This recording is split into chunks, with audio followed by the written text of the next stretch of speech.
अस्सलाम वालेकुम जी। आज आप लोगों के लिए बना रहे हैं एक और रमज़ान शरीफ के हवाले से कटलेट्स हैं। ये इसका नाम है ब्रेड एंड वेज कबाब्स हैं। ये चीज़ें आपको दिखा देते हैं।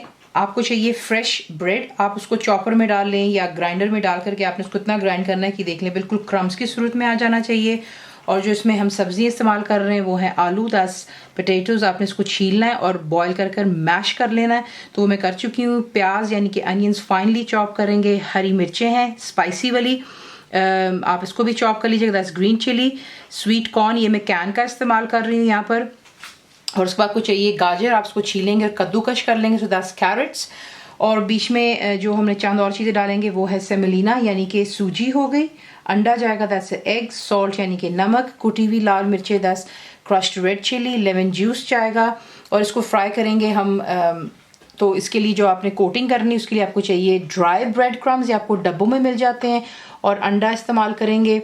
इसकी एक स्पेशल सॉस जो इसके साथ सर्व की जाती है वो भी मैं आपको यहीं पे दिखा रही हूँ। आपको चाहिए इसके लिए थिक ग्रीक योगर्ट यानी कि दही चाहिए आपको, गाढ़ा वाला दही, सॉरी।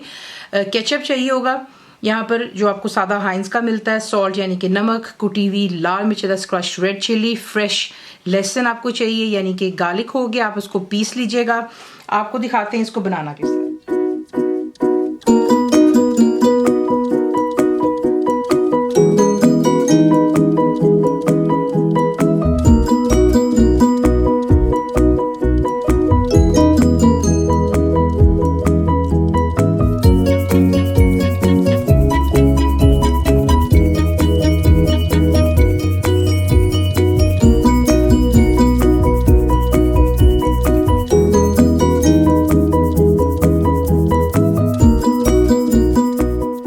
सबसे पहले इसकी जो सॉस है वो तैयार कर लेते। तो दही में आप ऐड करेंगे जो कि केचप आपको दिखाई है।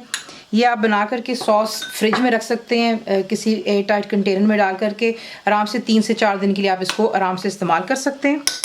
कुटी हुई लाल मिर्च चली गई। फ्रेश गार्लिक यानी कि लहसुन जाएगा। नमक। अच्छी तरह मिक्स कर लें और इसको फ्रिज में रख देते हैं।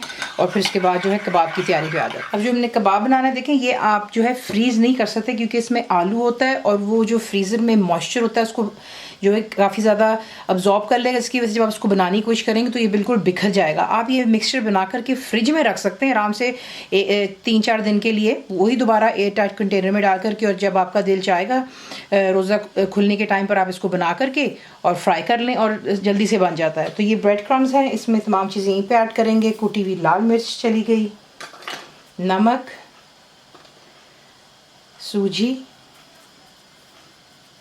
सूजी डालने से ये होता है कि बहुत क्रिस्पी बनते हैं।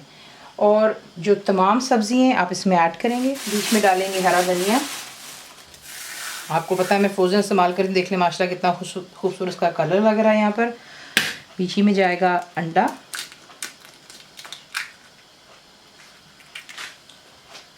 और साथ में जाएगा बीच में लेमन जूस। तमाम चीज़ों को अच्छे से पहले आप यहाँ पर करेंगे मिक्स। अब आपने अच्छी तरह मिक्स कर लेने के बाद बिल्कुल थोड़ा सा पानी में हाथ पे लगा रही हूँ, आप तेल भी लगा सकते हैं, दैट्स कम्प्लीटली कि आप क्या इस्तेमाल करना चाहते हैं। और ताकि हाथ पे आपके जो है मिक्सचर यहाँ पर चिपकेगा नहीं। और ये देख लें इस तरीके से आपने जो है इसके बॉल्स यहाँ पर पहले बनाएंगे और उसके बाद आपने इसको फ्लैट कर लेना है।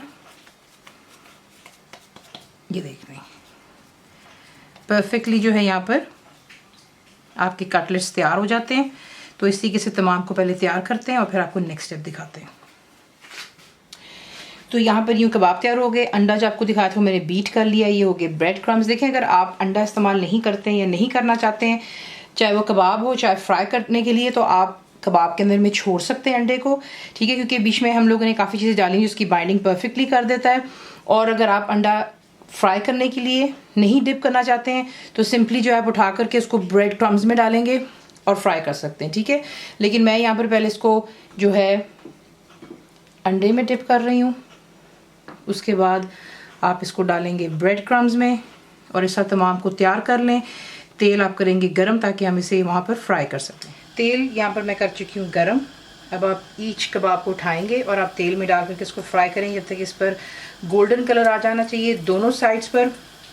और प्लेट पर आप रखेंगे टिश्यू और इसे हम रिमूव कर लेंगे ताकि एक्सेसिव ऑयल जो है टिश्यू पर आ जाएगा और फिर इसे डिश आउट कर लेते हैं। देख लें इतने परफेक्टली गोल्डन हो जाते हैं, आप इन्हें निकाल के टिश्यू पर रख लीजिएगा। ये ऊपर से क्रिस्पी बनते हैं, अंदर से बिल्कुल सॉफ्ट होते हैं। साथ में इसकी स्पेशल चटनी ज़रूर ट्राई कीजिएगा। कंप्लीट रिटन रेसिपी के लिए आप जाएंगे मेरी वेबसाइट पे विच इज़ cookWithFaiza.net पर। ज़रूर बनाइए। आपको कैसा लगा दुआ में याद रखें and thank you for watching the video.